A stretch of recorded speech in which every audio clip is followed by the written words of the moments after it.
Hi, I'm Karen Simmons. I'm going to talk more about toddler tantrums and why the information about toddler tantrums is really important to all adults, actually, all adults, because we have all adults have experienced being a toddler, being a 2 or 3 year old, and having those feelings.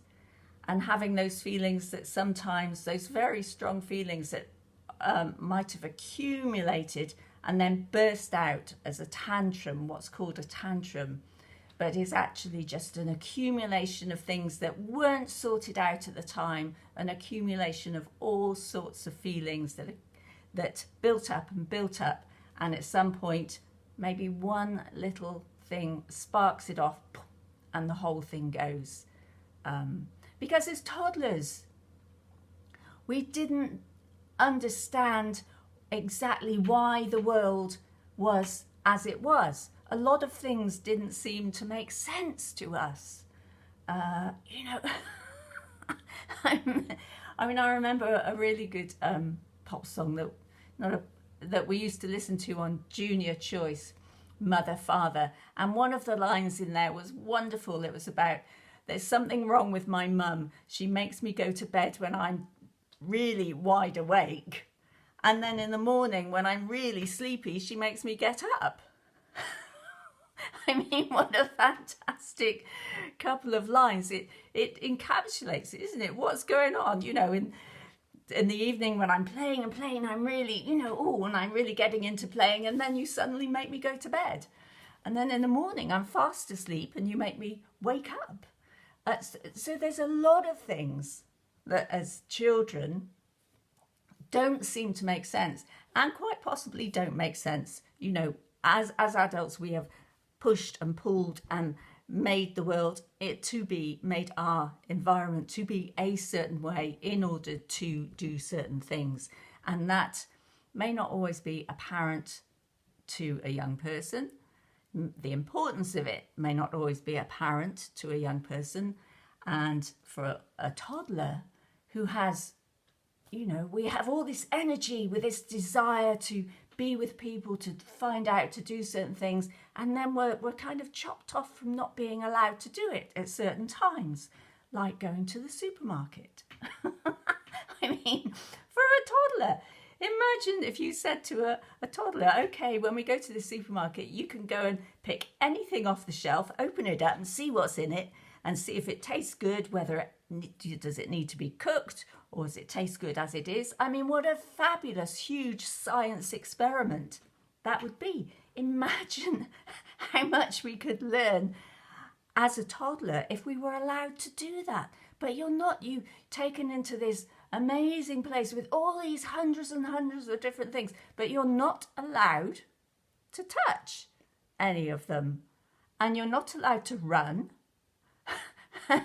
The only thing you're allowed to do is to walk quietly next to an adult with all these amazing things that you might feel a bit hungry, or you might just want to know, what's that? Or, what's that look like on the inside?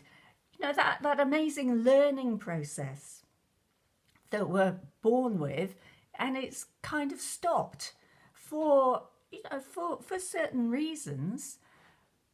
And no wonder as a toddler you might have a tantrum in a supermarket.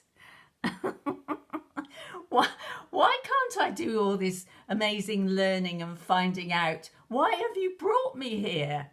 What's the point? I have only a certain number of hours in a day, a certain number of minutes in a day, and you're bringing me to a place, you strap me into the car so I can't move. And then you bring me into a place with all sorts of things and you tell me that I can't touch them. And then you strap me in a car again.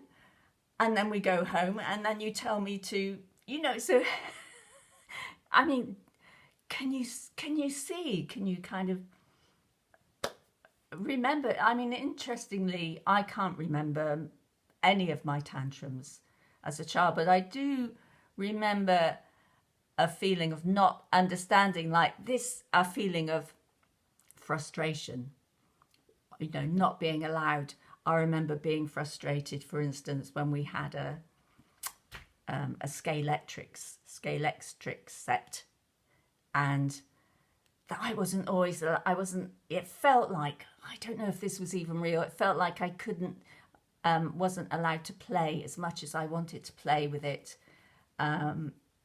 So that any of those feelings of frustration you get, it could be around anything, couldn't it?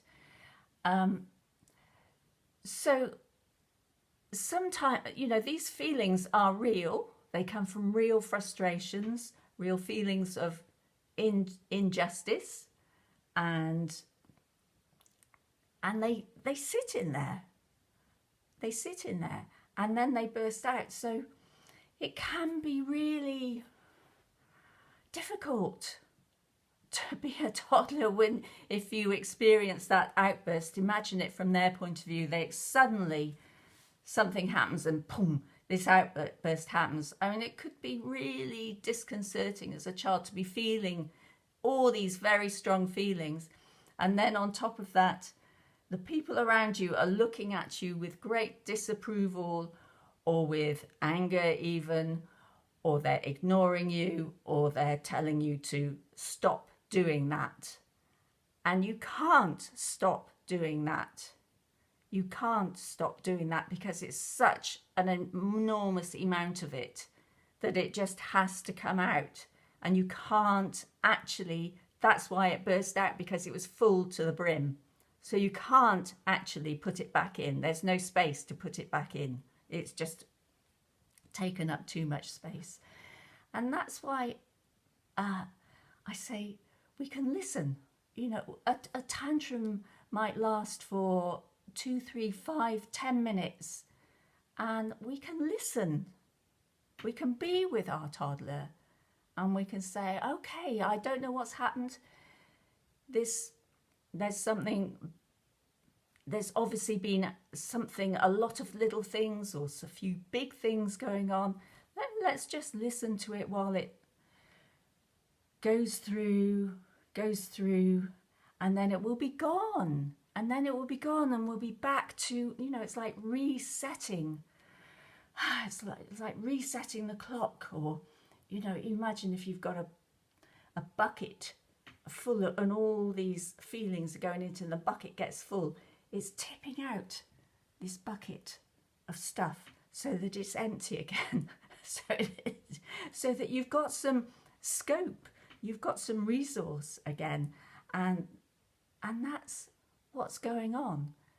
And also, by listening to your toddler having tantrums, you're saying to them, you're not mad, there's nothing wrong with you.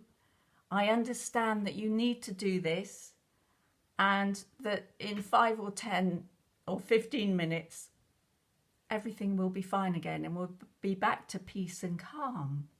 And that's quite an important process, to be able to go through that with them, get back to a sense of peace and calm. And I think that's worth doing.